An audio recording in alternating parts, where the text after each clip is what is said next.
Oh my god, the Food Kingdom is back after all these years, but why on video? Well, you see, the Food Kingdom used to be a blog, and blogs are kind of dead right now, but more to the point, also, Google destroyed Blogger. They completely changed their interface, so now we're on video. And for our first episode back, we are reviewing cotton candy. Oh my god, like that's not very cutting edge, is it? Cotton candy, so what?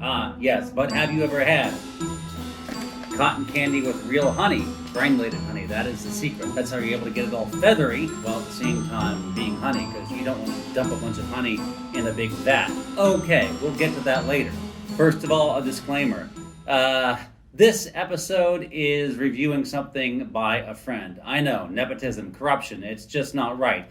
But I told my good friend, Nick, who makes this cotton candy, that if I didn't like it, I just would not review it. So the fact that you're seeing this review means it wasn't horrible.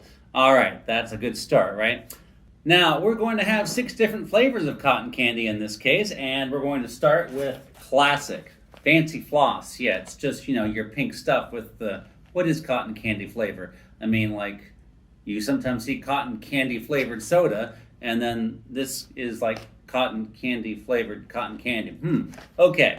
The aforementioned royal honey, made with real honey, like it's somehow better for you than sugar? No.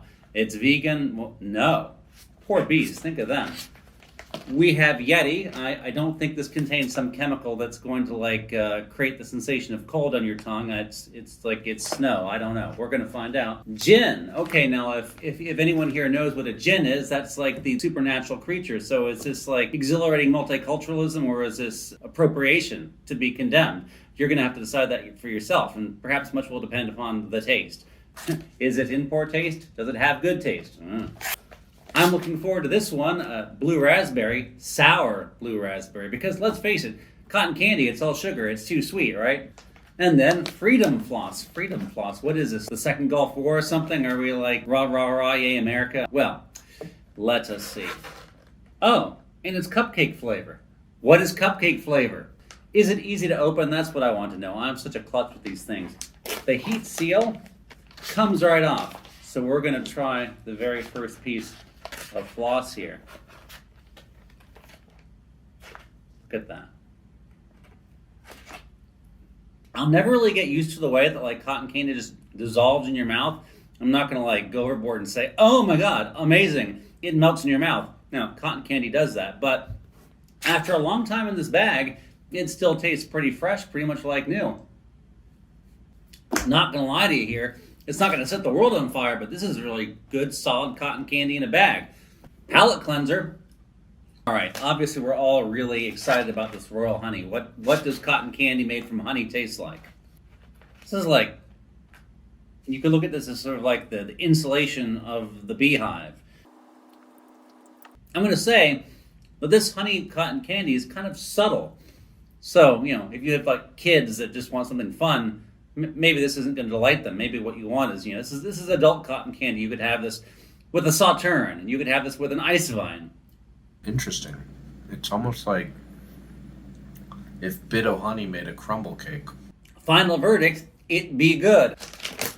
So again, freedom floss, birthday cake, pardon me, not cupcake, birthday cake flavor with patriotic sprinkles. You kind of have to look very closely to see the sprinkles, but they're pretty cool. Oh, this is volumetric. This is diaphanous. This may be my favorite flavor, but I should stress, just like with frozen dinners, and there's no such thing as like a good frozen dinner or a bad frozen dinner. If you nuke it for too long, it's going to taste like crap. You are responsible for the taste of both your frozen dinner and your cotton candy. You have to eat it right. You've got to expose a fluffy end and then have it just dissolve. If you try to bite on it, or if you try and go it's kind of dense.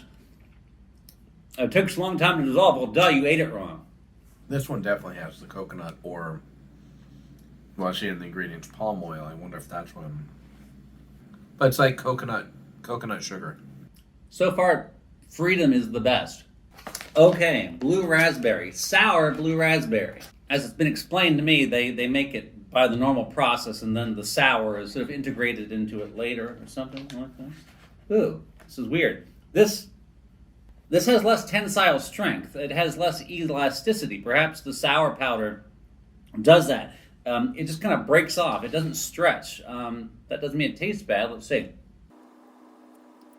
That is truly different. It's not as sour as Sour Patch Kids, but it definitely cuts the sweetness. If you think that, cotton candy would be great if it weren't just so sweet, this is what you want, because the acidity, literally the acidity, balances it out on the palate, just like a Chardonnay stored in steel vats and not made with overly sweet grapes, leaving little residual sugar, creates a dry wine. Boy, that was strained. Like I said, it comes off in chunks. It behaves differently from normal cotton candy. It's sweet tart, and that's nice. It's like a mix between the blue raspberry blow pop candy part with the Sour Patch Kid sourness to it.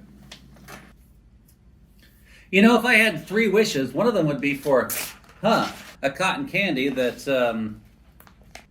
orange and flavored and yet not marketed as Donald Trump's hair, because who wants to eat that? It's a pale creamsicle orange.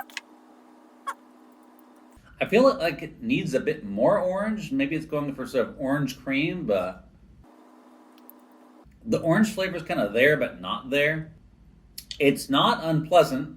Put that on the marquee. But of all the ones we've tried, this needs perhaps the most work. You were saying creamsicle, but I'm going more towards those old vitamin C chewables. We come to Yeti. I have no idea what Yeti tastes like. Hopefully not like wet Yeti. Or dry Yeti, for that matter.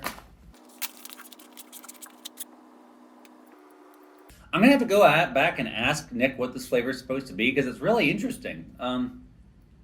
Yetis taste good. I guess they should call this unicorn fur or something. The little girls would eat it up. Just like the first one we tried, and just like birthday cake, it's very delicate. Some of these were more dense than others, and that might be because of settling and handling and age. But most of them are still remarkably hold up well, and this one is incredibly fresh and incredibly light. And the flavor is kind of haunting. I don't know. We should call this like Himalayan Secret or Whisper of the Mountain Hermit or something. Yeti seems kind of savage. If you're going to call it Yeti, it should have like red streaks for like the prey of the Yeti. Yeah, so Yeti, bad name, but amazingly good taste. So the verdict. Well, Nick sells this flossy stuff at various events in the DMV. For those of you not in the DMV, that's the District of Columbia, Maryland, and Virginia. So you can always get stuff from him fresh. It's a budding small business, but I will put up links so that if you want to try this, you can, and I recommend it. It's truly interesting. Not a lot of people are doing much with cotton candy.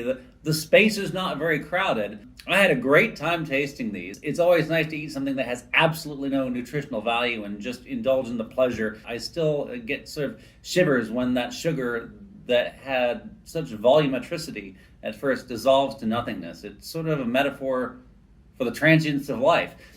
On that note, thank you to the Floss King for your fairy floss of various colors. And eaters out there, go ahead and try it. Why not?